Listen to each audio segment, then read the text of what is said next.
नमस्कार दोस्तों, एग्जाम बंधु एकेडमी में आपका हार्दिक स्वागत है। आप लोगों के काफ़ी कमेंट्स आ रहे थे, सर प्लाटून कमांडर के लिए जो है वो संपूर्ण जानकारी बताइए। तो देखो, प्लाटून कमांडर के लिए जो मैं इस वीडियो के अंदर आपको A to Z है वो जानकारी बता रहा हूँ कि जो आयु सीमा है आपकी क्या रहने वाली है, कौन कौन इसमें फार्म अप्लाई कर सकते हैं, कितनी पोस्ट है, परीक्षाएं हैं वो कब होगी, आपका जो है वो चयन प्रोसेस वो क्या रहने वाला है। और मुख्य बात ये कि जो RSSB द्वारा जो ये भर्ती आयोजित की जा रही है और जो RPSC द्वारा SI के साथ में प्लाटून कमांडर जारी की जा रही है, उन दोनों में मुख्य है वो अंतर क्या है। ठीक है, आरपीएससी वाली प्लाटून कमांडर और आरएसएसबी वाली प्लाटून कमांडर में क्या अंतर है, दोनों के सिलेक्शन प्रोसेस में क्या अंतर है, दोनों के फिजिकल में क्या अंतर है, दोनों का एसआई जो आपका इंटरव्यू है और इसके अंदर जो इंटरव्यू है उसका क्या प्रोसेस है, कंप्लीट जो जानकारी है आपको एक ही वीडियो के अंदर मिल जाएगी। तो अंत तक साथ में बने रहिए, पूरी जानकारी है वो देखिए भाई।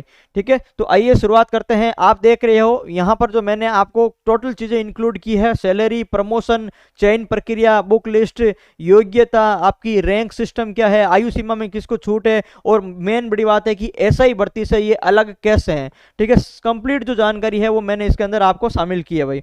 जैसे देखो कि ये जो है आपका नोटिफिकेशन है, ठीक है, जो कल जारी हुआ था, 17 तारीख को ये जारी हुआ था। ठीक है, कब जारी हुआ था भाई? 17 तारीख को ये जारी हुआ था, कल के दिन। तो ये आपको जो है, ये आपको जो 17 तारीख को कल के दिन ये नोटिफिकेशन जारी हुआ था। अब आप इसको देखो कि आरएसएसबी द्वारा ये जो है वो प्लाटून कमांडर की जो है वो विज्ञप्ति कल जो है आरपीएससी द्वारा एसआई वाला जारी हुआ था, उसके साथ भी क्या था, उसके साथ भी है वो प्लाटून कमांडर था। ठीक है, उसके साथ भी क्या था, प्लाटून कमांडर था, एसआई वाले में भी और इसमें भी प्लाटून कमांडर है। ठीक है, दो विज्ञप्ति जारी हुई थी, दोनों के अंदर प्लाटून कमांडर था। दोनों में अंतर मैं आपको समझाऊंगा आगे। ठीक है, अब देखो, प्लाटून कमांडर सीधी भर्ती 2025। ठीक है, राज्य सरकार के गृह रक्षा विभाग के लिए राजस्थान होमगार्ड अधीनस्थ सेवा नियम 2021। कौन सा नाम है भाई? कौन सा नियम है? होमगार्ड का। ठीक है, राजस्थान होमगार्ड अधीनस्थ सेवा नियम 2021 के तहत बोर्ड द्वारा प्लाटून कमांडर के कुल 84 पदों पर गैर अनुसूचित क्षेत्र के 82 और जो है नॉन टीएसपी के कितने हो गए? 82 और 2 पद हो गए टीएसपी के। टोटल कितने पोस्ट है भाई? टोटल 84 पोस्टों पर है वो प्लाटून कमांडर की जारी हुई। लेकिन यहाँ पर एक आपने शब्द देखा होगा, यहाँ पर जो है आपने एक शब्द देखा होगा, वो शब्द क्या है? राजस्थान होमगार्ड। ठीक है, राजस्थान होमगार्ड अधीनस्थ जो आपने शब्द देखा है, ये यहाँ पर जो है वो आरएसएसबी द्वारा जो प्लाटून कमांडर करवाई जा रही है वो जो है वो भर्ती किसकी है? होमगार्ड की भर्ती है। ठीक है, होमगार्ड के अंदर है वो आपको जो है इसके अंदर जो नौकरी करनी पड़ेगी, तो ये जो है होमगार्ड से संबंधित है। जबकि आरपीएससी द्वारा एसआई के साथ में जो प्लाटून कमांडर थी वो आरएससी के अंदर है, यानी जो पुलिस फोर्सेस के अंदर है, वो राजस्थान आर्म्ड है, कॉन्स्टेबुलरी है, उसके अंतर्गत है वो, यानी उसमें और इसमें फर्क है। वो क्या है? वो एसआई रैंक की पोस्ट है, जो जैसे आरएससी के अंदर जैसे पुलिस में ऐसे ही होते हैं, वैसे ही आरएससी के अंदर ऐसे ही रैंक की पोस्ट है वो जो आरपीएससी द्वारा करवाई गई है। ठीक है, और ये वाली जो प्लाटून कमांडर है वो होमगार्ड के अंदर पोस्ट है। दोनों के अंदर मेजर अंतर ये है, एक तो सैलरी में अंतर है कि वो जो है वो L11 ग्रेड पे 4200 पर है। ठीक है, एसआई के साथ वाली प्लाटून कमांडर, और ये जो आरएसएसबी वाली प्लाटून कमांडर है ये जो L10 है और 3600 ग्रेड पे की है। ठीक है, दोनों में फर्क है, वो जो है इससे एक लेवल ऊपर है। ठीक है, इनका जो प्रमोशन है, इनका प्रमोशन जब 4200 ग्रेड पे होता है तो जो ये वहां उनके बराबर पहुंचता है भाई। तो दोनों में क्या है? एक तो फर्क है। ठीक है, कुल मिला के बात ये है कि जो है आपके आरएसएसबी द्वारा 84 पदों पर है वो जो प्लाटून कमांडर की है वो विज्ञप्ति जारी हो चुकी है। इसके बारे में जो हम कंप्लीट जानकारी देख लेते हैं। ठीक है, जैसे देखो, पद है जो नॉन टीएसपी के हैं वो आपके कितने पद आए भाई? 82 पद आए। ठीक है, इसके अंदर देखो जो सामान्य वर्ग के हैं उसके अंदर आपके कितने पद है? तो आप देखोगे 23 है वो सामान्य के हैं, 7 सामान्य महिला के हैं और 2 इनके विधवाओं के हैं। ठीक है, यहाँ पर जो है अनुसूचित जाति की अगर बात करें तो 10, 2, 12 और एक 13 पद है। ठीक है, यहाँ पर जो है विधवा कैटेगरी का 1 है, सामान्य महिला का 2 है और सामान्य 10 पद है। ठीक है, अनुसूचित जनजाति यानी एसटी की बात करें तो यहाँ पर 7 है और यहाँ पर कितने हैं? 2 है। उसके बाद में अन्य पिछड़ा वर्ग ओबीसी की बात करें तो 12 पद है सामान्य के, 3 पद है वो सामान्य महिला के हैं और 1 पद आपके किनके हैं भाई? विधवाओं का है। ठीक है, उसके बाद में देखो, अति जो पिछड़ा वर्ग है उसके अंदर जो है 3 सामान्य, एमबीसी की बात कर रहे हैं, 3 सामान्य है और 1 सामान्य महिला है। विधवा कैटेगरी का 1 भी पद नहीं है, ना ही परित्यक्त किया गया भाई। ठीक है, और जो आर्थिक रूप से कमजोर है ईडब्ल्यूएस के हैं तो 6 पद सामान्य के हैं और 2 महिलाओं के हैं और 12 जिला की शहरी जनजाति इनके कोई पद नहीं। इनके अलावा जो है वो टीएसपी सतर के हैं 2 पद हैं, वो आप देख लेना। और जो प्लाटून कमांडर है इसके अंदर दिव्यांग कैटेगरी के वैसे भी कोई पद आते नहीं है भाई, ठीक है। आर्म फोर्सेस के अंदर जो है वो दिव्यांग कैटेगरी के कोई भी पद आते नहीं है। उसके बाद में आपके लिए इंपॉर्टेंट जानकारी है कि इनका वेतनमान, ठीक है। वैसे तो वेतनमान मैंने आपको बता दिया था कि राज्य सरकार द्वारा दे 7वें वेतनमान के अनुसार प्लाटून कमांडर पद हेतु पे बैंड 2 यानी ग्रेड पे नंबर 11 पे मैट्रिक्स लेवल 10, ठीक है। क्या है, लेवल 10 आ गया आपका। और ग्रेड पे नंबर जो है वो ग्रेड पे आपका इसका कितना रहने वाला है, ग्रेड पे आपका इसको 3600 रहने वाला है भाई, ठीक है। मेन बात तो ये हो गई, यानी आपको जो है परिवीक्षा दिन प्रशिक्षु ट्रेनिंग को परिवीक्षा की अवधि के दौरान नियत है वो पारिश्रमिक दरों पर जो है आपको दिया जाएगा। अब देखो यहाँ पर जो है 3600 ग्रेड पे एल वाले को यानी जो 3rd ग्रेड लगे हैं उनको जो नियत जो कितनी मिलती है भाई, जो 23,000 मिलती है, ठीक है। मानना कि 23,100 मिलती है। उसके बाद में जो है कुछ आरजीएचएस के आपके शुरू से ही कटने शुरू हो जाएंगे, ठीक है। आरजीएचएस के कटेंगे और एसआई के कटेंगे, ये 2 के हैं जो आपके क्या है शुरू से इनके कटने शुरू हो जाएंगे। तो यहाँ पर जो ये राशि कटने के बाद में आपके लगभग 21,000 के आसपास में आपके क्या है अकाउंट में आने वाला है, ठीक है। तो एक बेहतरीन जो है अच्छी सैलरी है, ये भी जो है 3rd ग्रेड जो अध्यापक है उनके बराबर की सैलरी है, उनसे इसमें क्या है अधिक मिलते हैं। यहाँ पर क्या है इनके मेस भत्ता भी मिलता है और यहाँ पर क्या है हार्ड ड्यूटी अलाउंस भी है, वो भी एक्स्ट्रा मिलती है, ठीक है। तो 11.5% हार्ड ड्यूटी अलाउंस हो गया और 27 रुपये मेस भत्ते हो गए, वो जो हो गया इनका लगभग है वो आपके जो 10-15 हज़ार यहाँ से जो है 3rd ग्रेड अध्यापक से एक्स्ट्रा मिलता है आपको, ठीक है। इनके अलावा जो है यहाँ पर लिखा हुआ है कि सेवा की नियुक्ति सभी व्यक्तियों की 2 वर्ष की परिवीक्षा अवधि के लिए की गई है। इस दौरान जो है वो वेतन श्रृंखला नहीं देकर के नियत है वो राशि दी गई, यानी यह वो सभी के अंदर होता है कि भाई इसके अंदर कोई अन्य भत्ता, मकान किराया, शहरी क्षतिपूर्ति, विशेष वेतन कोई भी दे नहीं होगा। यानी आपको 2 साल तक तो क्या है कोई भी एक्स्ट्रा दे नहीं होगा। आफ्टर 2 साल के बाद में आपको है वो जो सारे भत्ते हैं वो मिलेंगे, ठीक है। तो ये तो क्या है सामान्य सभी भर्तियों के लिए जो लागू होती है वो सामान्य बात है। अब आप देखो इसके लिए पात्रता और शैक्षणिक योग्यता क्या होनी चाहिए। देखो कि भारत में विधि द्वारा स्थापित प्राप्त विश्वविद्यालय, विधि द्वारा मान्यता प्राप्त विश्वविद्यालय है, उसमें जो आपकी क्या होनी चाहिए ग्रेजुएशन होनी चाहिए, यानी आपकी क्या होनी चाहिए भाई आपकी जो है वो स्नातक इसमें होनी चाहिए, ठीक है। या उसके जो समतुल्य अर्हता होनी चाहिए, या फिर नायब सूबेदार या उससे ऊपर रैंक का सेवा उन्मुक्त जो भूतपूर्व सैनिक है वो होना चाहिए, यानी नायब जो सूबेदार है उससे ऊपर का रैंक का ही जो है वो होना चाहिए, ठीक है। भूतपूर्व सैनिक नायब सूबेदार हो सकता है, नायब सूबेदार की जो नीचे की रैंक का है वो सैनिक इसमें नहीं भर सकते। आपको जो है यहाँ पर जो है स्नातक जो है डिग्री आपके चाहिए होती है भाई, ठीक है। इसके अलावा सामान्य जो हिंदी की जानकारी है आपको होनी चाहिए, वो तो कोई बात नहीं है, ठीक है। इसके अलावा यदि आप कोई फाइनल ईयर में हो तो यहाँ पर जो ये बात लिखी हुई है कि आपका जो फाइनल ईयर का रिजल्ट है वो जो साक्षात्कार के जो प्रथम दिन है वहां तक आपका आ जाना चाहिए, यानी आप पेपर दोगे उसके बाद में आप पास होंगे, उसके बाद में आप फिजिकल दोगे फिर आप पास होंगे, उसके बाद में आप इंटरव्यू देने जाओगे, जब इंटरव्यू देने जाओगे इंटरव्यू का फर्स्ट डे होगा उस दिन तक आपकी क्या है मार्कशीट आ जानी चाहिए, कंप्लीट रिजल्ट आ जाना चाहिए भाई, ठीक है। तो ये तो बात हो गई उसकी। उसके बाद में आप देखो आयु सीमा की, ठीक है। सबसे बड़ा जो प्रश्न है वो आयु सीमा का है, सबसे बड़ा जो कंफ्यूजन है में है मेरे साथी वो किस में है, जो है वो आयु सीमा से संबंधित में है, ठीक है। देखो इसके अंदर ये साफ साफ लिखा हुआ है कि जो है 1 जनवरी 2026 को 1 जनवरी 2026 को जिसने 20 वर्ष आयु प्राप्त कर ली है वो फार्म भर सकेगा, या फिर जो 25 वर्ष का नहीं हुआ हो यानी 20 से 25 वर्ष के बीच का जो है व्यक्ति वही इसमें यहाँ पर आवेदन कर सकता है। जो डेट गणना होगी वो 1/1/2026 से काउंट होगी।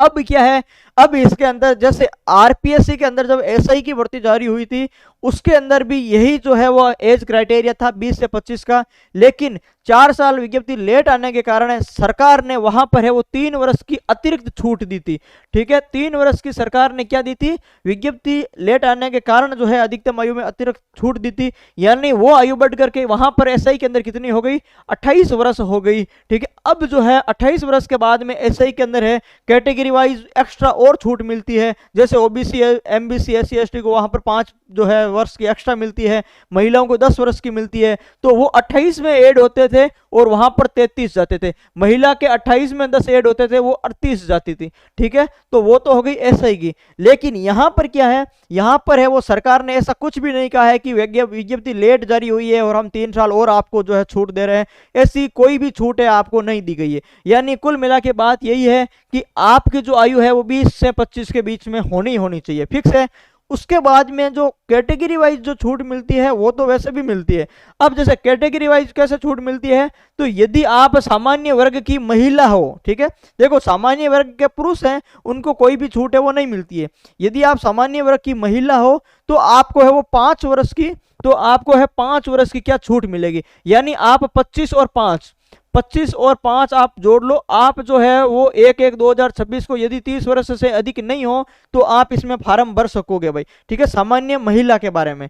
उसके बाद में यदि अनुसूचित जाति, जनजाति, अन्य पिछड़ा वर्ग, अति पिछड़ा वर्ग और आर्थिक रूप से कमजोर वर्ग के पुरुष अभ्यर्थी है, यानी ओबीसी, एमबीसी, एससी, एसटी और ईडब्ल्यूएस, यदि यहाँ के जो पुरुष अभ्यर्थी है वो यदि जो है 25 और 5 साल को उनकी छूट होती है, यानी वो यदि 30 साल से ऊपर नहीं है 1/1/2026 को तो वो भी अप्लाई कर सकते हैं। यानी जो है पुरुष के अंदर मैं बात करूं, पुरुष के अंदर बात करूं तो एससी का पुरुष, एसटी का पुरुष, ओबीसी का पुरुष, एमबीसी का पुरुष और ईडब्ल्यूएस का पुरुष, ठीक है, ये 5 जो कैटेगरी है इनके पुरुष को 5 वर्ष की क्या मिलती है, 5 वर्ष की क्या मिलती है, अतिरिक्त छूट मिलती है, यानी वो 25 और 5 30 वर्ष तक है वो फार्म भर सकेंगे भाई, ठीक है। इनके अलावा एससी, एसटी, ओबीसी, एमबीसी और ईडब्ल्यूएस की जो महिला अभ्यर्थी है उनको 10 वर्ष की है वो अतिरिक्त छूट मिलती है, यानी यहां पर लिखा हुआ है SC, ST, OBC, MBC, EWS की महिला अभ्यर्थी, ठीक है, महिला अभ्यर्थी को क्या मिलती है, 10 वर्ष की अतिरिक्त छूट मिलती है। यानी इन कैटेगरी की यदि कोई महिला अभ्यर्थी है तो वो 25-10-35 वर्ष की आयु तक फार्म भर सकते हैं। शर्त यह कि 1/1/2026 को वो 35 वर्ष से अधिक ना हो, ठीक है, तो 35 वर्ष तक ये फार्म भर सकती हैं महिलाएं। पुरुष है वो आपके 30 वर्ष तक भर सकते हैं। यहाँ पर सिर्फ एकमात्र जनरल पुरुष ही है जो 25 से अधिक नहीं होने चाहिए, बाकी के है इसके अंदर कैटेगरी के अंदर छूट है। और उसके अलावा भूतपूर्व सैनिक, गृह रक्षा जो स्वयं सेवक हेतु ऊपरी आयु कितनी है, 40 वर्ष इन्होंने तय कर रखी है भूतपूर्व सैनिकों के लिए। और इसके अलावा जो विधवा कैटेगरी और जो तलाकशुदा कैटेगरी से हैं उनके कोई भी एज लिमिट नहीं है, वो 40, 42, 45 में भी, वो 50 में भी फार्म भर सकते हैं। लिमिट जो है उनकी इतनी है कि वो फार्म भरते समय 1/1/2026 को 60 वर्ष से अधिक ना हो, क्योंकि जो पेंशन की आयु है वो 60 वर्ष है भाई, ठीक है। बाकी जो है आपका आप अपने हिसाब से गणना कर लीजिए कि आपकी आयु है इस कैटेगरी के अंदर आ रही है या नहीं आ रही है। फिर भी अगर आपको इसमें डाउट हो तो आप इस वीडियो के नीचे कमेंट कर दीजिए, मैं आपको जवाब देके बता दूंगा कि आप है वो फार्म भर सकते हो या नहीं भर सकते हो, ठीक है। उसके बाद में आप देखो कि जो है आपका ऑनलाइन आवेदन कब से शुरू है, तो ऑनलाइन आवेदन आपका 23 जुलाई से शुरू होगा और 21 अगस्त को जो है वो तक भरा जाएगा, यानी 23 जुलाई से 21 अगस्त तक आपका भरा जाएगा। और आपकी जो परीक्षा है, आपकी जो परीक्षा का आयोजन है, परीक्षा का आयोजन प्लाटून कमांडर द्वारा 3 चरणों में आयोजित भर्ती का प्रथम चरण की लिखित परीक्षा 22 नवंबर को होने वाली है, 22/11/2025 को। आपने एक शब्द पढ़ा कि 3 चरणों में आयोजन होगी, यानी 3 चरण कौन से, पहली लिखित होगी, उसके बाद में फिजिकल होगा, उसके बाद में इंटरव्यू होगा, ठीक है। जैसे आरपीएससी एसआई में होता है करीब करीब वैसे ही होना है, लेकिन उनमें एक जो है वो मेजर अंतर है, वो मैं आपको आगे भी बताऊंगा, ठीक है। यहां पर देखो कि आपका एग्जाम है वो कब होने वाला है, 22 नवंबर को होने वाला है। 3 चरण होंगे, पहला चरण का जो लिखित पेपर है वो आपको जो है वो 22 नवंबर को होगा, ऑफलाइन आयोजित होगा, ओएमआर पर आधारित परीक्षा होगी। यदि एक से अधिक चरणों में पेपर होता है तो नॉर्मलाइजेशन भी क्या है, किया जाएगा भाई, ठीक है। और सीधी सी बात है, यदि इसमें फार्म ज्यादा भरे गए तो क्या होगा, नॉर्मलाइजेशन होगा भाई, ठीक है। उसके बाद में देखो इनका जो परीक्षा का स्कीम और पाठ्यक्रम है वो कैसा भाई, वो एसआई के समान है, क्या है वो सेम टू सेम एसआई के समान है। जो साथी एसआई की तैयारी कर रहे हैं वही साथी जो है वो प्लाटून कमांडर बनने वाले हैं भाई, ठीक है। जो एसआई बनेंगे वही प्लाटून कमांडर बनेंगे, यानी यदि प्लाटून कमांडर का जो एग्जाम है पहले होता है, ये पहले पूर्ण हो जाती है, तो जो इसमें सेलेक्ट होंगे वो सभी सभी साथी, संभावना ही रहती है कि एसआई में भी सभी सभी साथी एक साथ में सेम जो है वो सेलेक्ट होंगे, ठीक है। तो यहां पर देखो कि जो सामान्य हिंदी है वो 3 घंटे की अवधि, 200 अधिकतम अंक होंगे और प्रश्नों की संख्या यहां पर कितनी होगी, प्रश्नों की संख्या 150 होगी। दूसरा पेपर आपके जो है वो जीके जीएस का होगा, यहां पर भी 3 घंटे, 200 अंक और 150 प्रश्न होंगे, ठीक है। तो 2 पेपर होंगे एसआई की तरह आपके, पहला हिंदी का, दूसरा जीके जीएस का होगा। अब यहां पर देखो आपको जो है मिनिमम 36% ईच क्वेश्चन पेपर में लाने हैं, यानी 36% दोनों के अंदर 36 लेके आने हैं, मिनिमम है, ठीक है। इसके अलावा आपको return examination 40% marks in total लाना है, ठीक है। यानी 36-36 दोनों में और 40% अंक है वो दोनों को मिला के लाना है, ठीक है। उसके बाद में ये ऑब्जेक्टिव टाइप का पेपर होगा, ऑल क्वेश्चन इक्वल मार्क्स से है और 1/3 क्या होगी आपके नेगेटिव मार्किंग होगी भाई, ठीक है। इसके बाद में यहाँ पर देखो जो हिंदी है, तो हिंदी का आपके सिलेबस है वो क्या रहने वाला है, ठीक है। हिंदी का आपका है वो सिलेबस क्या रहने वाला है, जैसे देखो शब्द रचना, संधि, संधि विच्छेद, समास, उपसर्ग और प्रत्यय, ठीक है। शब्द प्रकार में कौन कौन से हैं, तत्सम, तद्भव, देशज, विदेशी, अर्ध तत्सम भी है भाई, संज्ञा, सर्वनाम, विशेषण, क्रिया, अवयव और जो है अवयव के प्रकार है। उसके बाद में शब्द ज्ञान के अंदर देखो आप पर्यायवाची है, विलोम है, शब्द युग्म का अर्थ है, वाक्यांश के लिए एक शब्द भी है, बिनार्थक शब्द भी है, समानार्थी शब्दों का विवेक भी है और उपयुक्त शब्द चयन और संबंधवाची शब्दावली, यानी यहाँ पर भी है वो कंप्लीट है। उसके बाद में आप देखोगे कि शब्द शुद्धि है, व्याकरण की कोटियों के अंदर प्रसंग, लिंग, वचन, पुरुष, काल, वर्ती, पक्ष और वाच्य भी है। उसके अलावा जो वाक्य रचना है, वाक्य शुद्धि है, विराम चिन्हों का प्रयोग है, मुहावरे, लोकोक्तियां हैं और पारिभाषिक शब्दावलियां भी है। यानी उसके अंदर देखो एक विधिक शब्दावली है वो अलग से भी है, ठीक है, प्रशासनिक प्लस विधिक शब्दावली अलग से, यानी कंप्लीट है वो आपका जो हिंदी है वो आपके कंप्लीट है, ठीक है। और उसके अलावा अगर जीके की बात करें तो ये जो है एज इट इज जो है एसआई और जो आरएस प्री वाला सिलेबस है एज इट इज उससे ज्यादा ही है, ठीक है। ये आरएस प्री से बड़ा सिलेबस है, यहाँ पर जो मैथ्स के टॉपिक भी है वो आरएस प्री से अधिक है। तो जो है ये आप देखो कि इसकी तैयारी है वो आपको आरएस लेवल की है वो करनी पड़ेगी, ठीक है भाई। अब आप देखो major landmarks in the history of Rajasthan, ठीक है, और उसके बाद में major dynastic, their administrative revenue system, social cultural, यानी जो है ये सिलेबस है आपके सामने है, आप है जो इसको टेलीग्राम पे आप देख लेना, ठीक है। जैसे इसके अंदर मैं आपको मोटा मोटा बता देता हूँ कि राजस्थान जो आर्ट कल्चर है उसके अंदर आपके कंप्लीट टॉपिक है, ठीक है, आप यहाँ पर है कुछ भी छोड़ नहीं सकते। इंडियन हिस्ट्री है तो आपकी हिस्ट्री भी कंप्लीट है, क्योंकि इस तरीके का जो सिलेबस होता है उसके अंदर कुछ लिमिटेड तो टॉपिक है नहीं कि जो है यहाँ पर बताने लायक आपको, ठीक है, क्योंकि जो अगर जहां पर जो अगर थोड़े बहुत लिमिटेड टॉपिक होना तो जो है आपको उसमें बताएं। अब इसमें जो है आपको बताने लायक कोई टॉपिक है नहीं, ठीक है भाई। जैसे ये वर्ल्ड ज्योग्राफी है तो broad physical features, environment in ecological issue, wildlife and biodiversity, international waterways, major industrial regions है। उसके बाद में देखो ज्योग्राफी ऑफ इंडिया है तो वो भी कंप्लीट है, उसके अंदर जो है लिमिटेड ये थोड़े रिसोर्सेज वगैरह मिनरल्स वगैरह है ये लिमिटेड होते हैं, बाकी जो है वो कंप्लीट है। ज्योग्राफी ऑफ राजस्थान है आप देख लेना। उसके बाद में जो है वो इंडियन कॉन्स्टिट्यूशन है आप वो भी आप देख लेना, ठीक है। तो ये आपके हो गया इसके अंदर सिलेबस। उसके बाद में यदि आप देखोगे इसमें, उसके बाद में आप सभी देखोगे इसमें जैसे इकोनॉमिक्स है, पॉलिटिकल साइंस आ गई, इकोनॉमिक्स भी है इसके अंदर पूरी, ठीक है, राजस्थान इकोनॉमिक्स भी है, इंडिया इकोनॉमिक्स भी है। तो ये जो आप है वो सिलेबस आप आराम से उसमें देख लेना, ठीक है। पीडीएफ भी टेलीग्राम पे मैंने अपलोड कर दी है, टेलीग्राम की जो लिंक है वो डिस्क्रिप्शन में पड़ी है, तो आप वहां से जो टेलीग्राम ज्वाइन कर ले और वहां से जो है देख ले। करंट अफेयर भी वो कंप्लीट है, मैथ्स के अंदर भी देखे आप, एलिमेंट्री नॉलेज ऑफ मैथमेटिकल है, ऑपरेशन है, स्टैटिस्टिकल एनालिटिक्स है, नंबर सिस्टम है, ऑर्डर ऑफ मैग्नीट्यूड है, रेशियो प्रोपोर्शन है, percentage, simple interest, compound, data analyst भी है, ठीक है। तो ये जो सारी चीजें हैं इसके अंदर मैथ्स के अंदर भी है। उसके बाद में आप देखो कि यहाँ पर जो है आपका जो प्लाटून कमांडर के पद पर सीधी भर्ती से नियुक्त चयन के लिए जो निर्धारित पाठ्यक्रम है, जो आपका जो फिजिकल है, फिजिकल जो किस तरीके से रहने वाला है वो हम देख लेते हैं। आपका जो लिखित परीक्षा कुल कितने अंकों की हो गई, 400 अंकों की हो गई, ठीक है। लेवल फर्स्ट हो गया, चरण फर्स्ट 400 अंकों की हो गई। चरण सेकंड क्या है भाई आपका जो शारीरिक माप तोल है, उसके अंदर क्या है अभ्यर्थी की जो ऊंचाई है, हाइट है कितनी होनी चाहिए, 100 जो है 68 सेंटीमीटर होनी चाहिए, ठीक है। और उसके अलावा जो है सीने का फुलाव यदि 5 सेंटीमीटर से कम है तो वो क्या है जो है वो एलिजिबल नहीं है। यानी आपका सीना है वो 81 सेंटीमीटर का तो होना चाहिए, 81 तो मिनिमम होना चाहिए। और उसके बाद में आपका क्या है 5 फुलाव, यानी आपका पीछे से 86 कितना भी हो सकता है सीना, लेकिन आपका 5 फुलाव भी है वो होना चाहिए, ठीक है। तो 5 सेंटीमीटर आपके फुलाव भी होना चाहिए, यानी लगभग है वो 86 होना चाहिए, ठीक है। उसके अलावा आप देखो कि पहाड़ी और जो जनजाति क्षेत्र के पुरुष और महिला है उनमें न्यूनतम जो ऊंचाई है वो 100 कितनी है 160 सेंटीमीटर है, और महिलाओं की कितनी है 140 सेंटीमीटर होनी चाहिए भाई, ठीक है। यह जो है वो वहां की है पहाड़ी क्षेत्रों की और जनजाति क्षेत्रों की, ठीक है। वहां पर जो सीने के लिए जो है वो 81 नहीं होकर के कितनी है 79 है, और फुलाव तो जो है वो 5 सेंटीमीटर सभी के लिए है भाई, ठीक है। और महिला अभ्यर्थियों को वहां पर जो वजन है कितना होना चाहिए कहाँ पर? पहाड़ी और जनजाति में 43 होना चाहिए। यदि सामान्य क्षेत्र की कोई महिला है तो यहाँ पर देखो उनकी ऊंचाई कितनी होनी चाहिए? 152 होनी चाहिए, और वजन कितना होना चाहिए? 47.5 है किलोग्राम होना चाहिए। आपके काम की चीज ये है कि जो सामान्य क्षेत्र की जो महिलाएं हैं उनकी हाइट कितनी होनी चाहिए? 152 सेंटीमीटर होनी चाहिए, और जो वजन है उनका 47.5 kg है वो होना चाहिए। ठीक है, तो ये क्या है? ये एसआई के समान ही है भाई। जितना भी जो ये फिजिकल मापतोल है वो जो है एसआई है, एसआई का एज इट इज कॉपी है।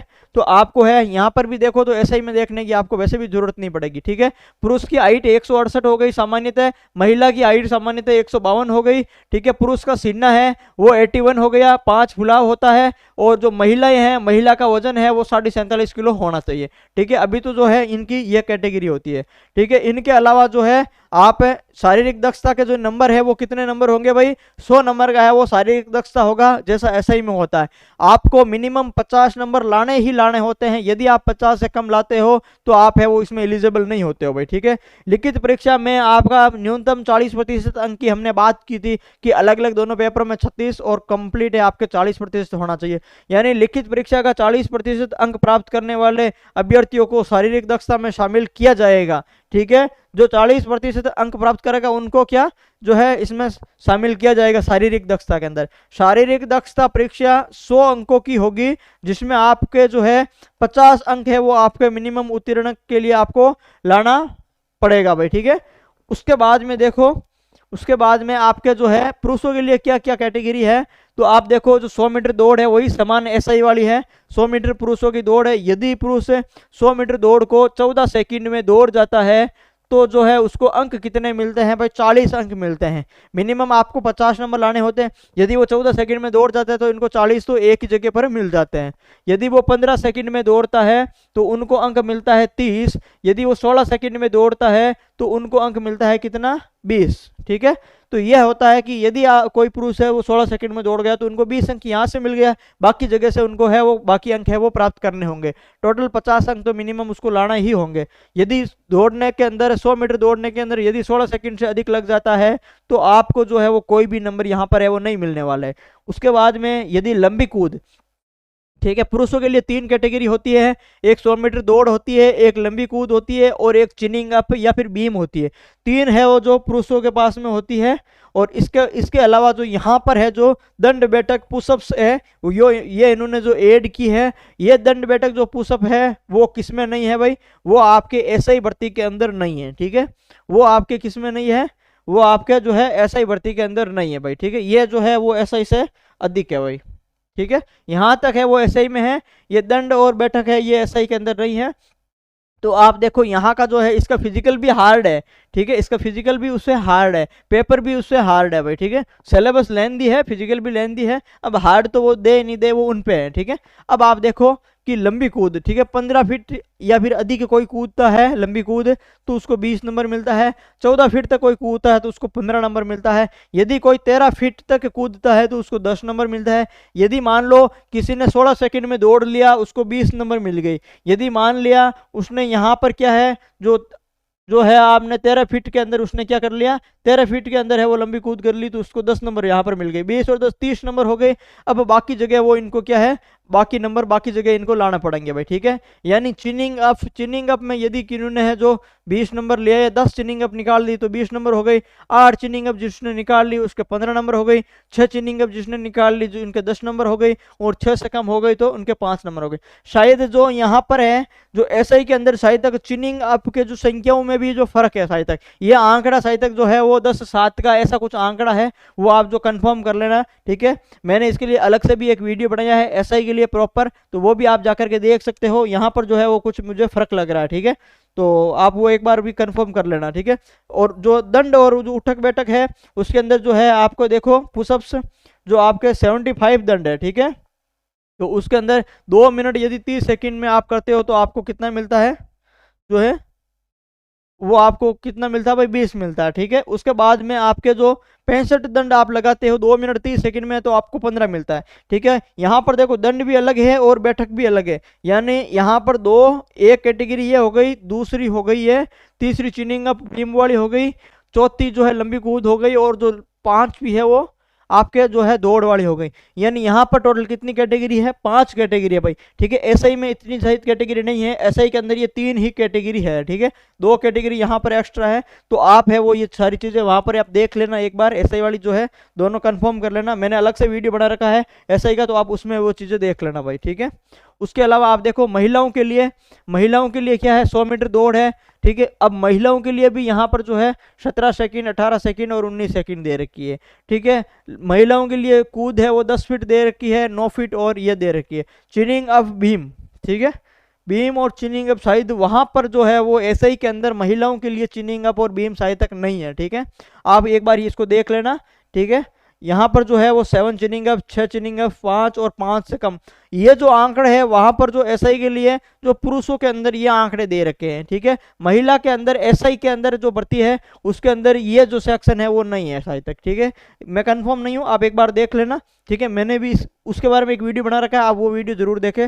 उसके बाद में देखो गोला फेंक है, तो ये कितना किलोग्राम का है भाई, 4 किलोग्राम का गोला फेंक है, ठीक है। वो यहाँ पर सेम है, कोई 16 फीट फेंकता है तो 20, कोई जो है महिला 15 फीट फेंकती है तो उसको 15 नंबर मिलता है, कोई 14 फीट फेंकती है तो उसको 14 नंबर मिलता है, ठीक है। तो ये जो है शॉर्ट पुट है, ये गोला फेंक है, तो इनके भी कितने हो गई भाई, 4 कैटेगरीज हो गई है, ठीक है। उसके बाद में आप देखो आगे साक्षात्कार अंक, ठीक है। साक्षात्कार के कितने अंक होते हैं, एसआई में भी जो है वो 50 है, और हमारे यहाँ पर भी जो है प्लाटून कमांडर में भी कितने हैं, 50 अंक है। उसके बाद में यहाँ पर लिखा हुआ है कि लिखित परीक्षा एवं शारीरिक दक्षता में रिक्तियों के 3 गुना पर, ठीक है। अब यहाँ पर जो उन्होंने 2 बात उन्होंने लिखी है, पहली बात क्या लिखी थी, एसआई के अंदर पहली बात लिखी हुई है कि जो रिटर्न एग्जाम होगा उसके क्या है, उसके लगभग 20 गुना, ठीक है, उसके लगभग 20 गुना को क्या करेंगे, पास करेंगे फिजिकल के लिए। यह बात लिखी हुई है एसआई के अंदर, यानी 1015 एसआई में पद है और उसके 20 गुना लगभग पास करेंगे। आप मानो कि 20 से 25 हजार के मध्य कुछ और जो है वो रोस्टर से कैटेगरी वाइज और पास करेंगे, यानी 20 से 25 हजार है वो मान लो आप जो है एसआई में पास करेंगे फिजिकल के लिए। और जब फिजिकल होंगे तब वो लिखित और फिजिकल के नंबर जोड़ करके लगभग 3 गुना पास करेंगे एसआई के अंदर, लगभग 3 गुना पास करेंगे किसके लिए, इंटरव्यू के लिए।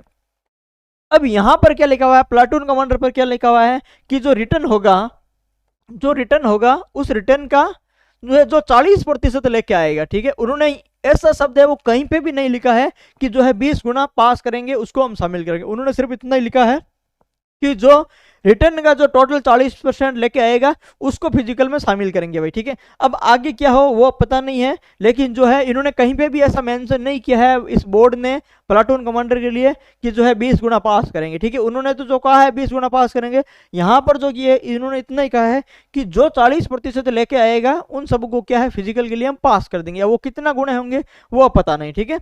उसके बाद में देखो लिखित परीक्षा है तो दोनों के अंदर भी कितनी है, 50-50 नंबर की जो है वो शारीरिक परीक्षा है, ठीक है। यहां पर भी कितने पास करेंगे, 3 गुना करेंगे और वहां पर भी 3 गुना करेंगे, ठीक है।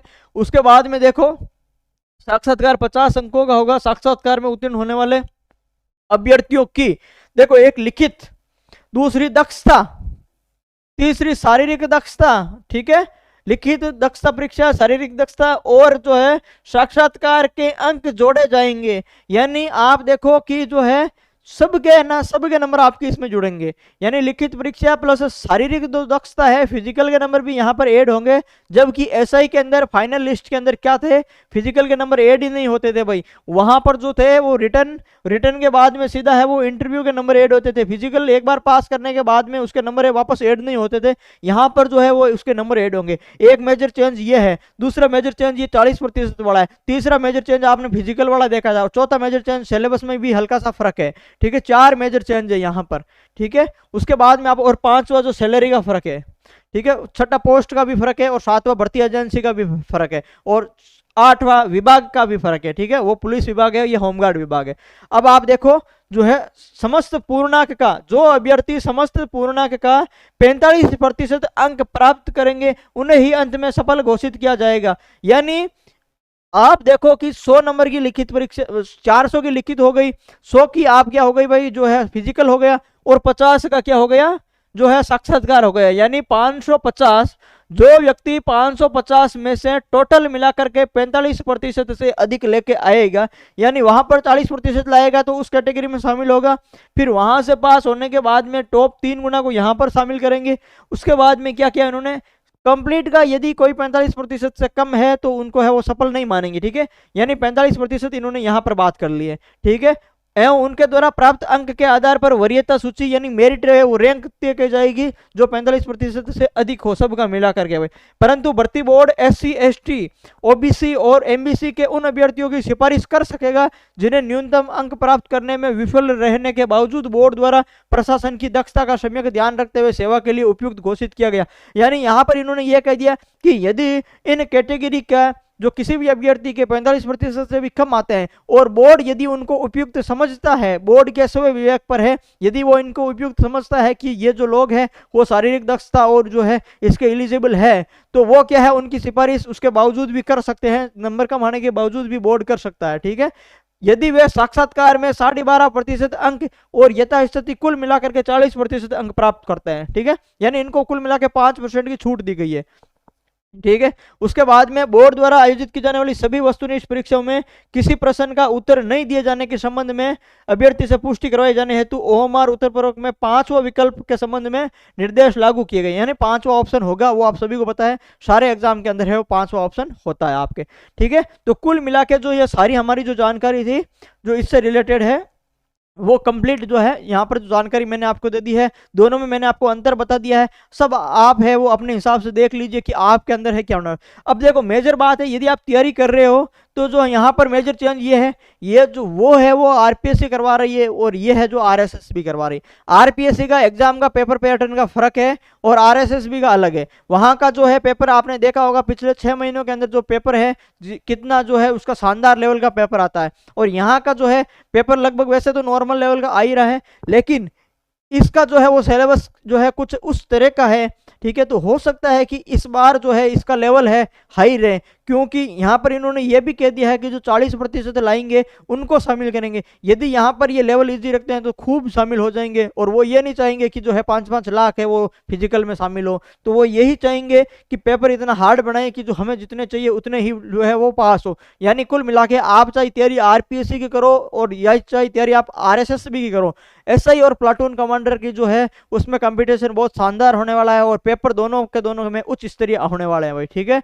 तो आप जो है अगर इसकी तैयारी कर रहे हो तो अपना जो है वो पढ़ाई का समय है वो 2-4 घंटे बढ़ा लीजिए। अब जो है वो 12 से 13, 14 घंटे तक आप इसमें पढ़ाई करिए, तभी आपके आने वाले 6 महीने और आने वाला 1 साल आपका जो है 2025 और 2026 क्या है भर्तियों का साल है, और ये आपके लिए क्या है जीवन का टर्निंग पॉइंट हो सकते हैं। इसमें आपको है वो लाइफ बदलने का चांस है आपका इसी 6 महीने के अंदर है। तो जो है अभी भी अगर आपने तैयारी नहीं शुरू की है तो जो है लग जाइए, जुट जाइए और जो है बेहतरीन तैयारी करिए, जो है रात दिन है उसके लिए मेहनत करिए भाई, ठीक है। धन्यवाद। और यदि आप हमारे चैनल पर पहली बार आए हो तो चैनल को सब्सक्राइब जरूर करें, और यदि अगर अभी तक आपने हमारा टेलीग्राम चैनल ज्वाइन नहीं किया है तो डिस्क्रिप्शन में टेलीग्राम चैनल की लिंक है, वो जाकर के आप जरूर ज्वाइन करें। मैं जल्द ही आप लोगों के लिए एक शानदार बेहतरीन है वो टेस्ट सीरीज है वो इसके लिए निकालने वाला हूँ, तो आप है वो टेलीग्राम चैनल जरूर ज्वाइन कर करके। उसके अलावा हमारी जो है एग्जाम बंधु अकेडमी ऐप पर पटवारी और वीडियो के लिए जो है उसके लिए टेस्ट सीरीज चल रही है। इसके अलावा पटवारी के लिए टॉपिक वाइज मैथमेटिक्स की जो है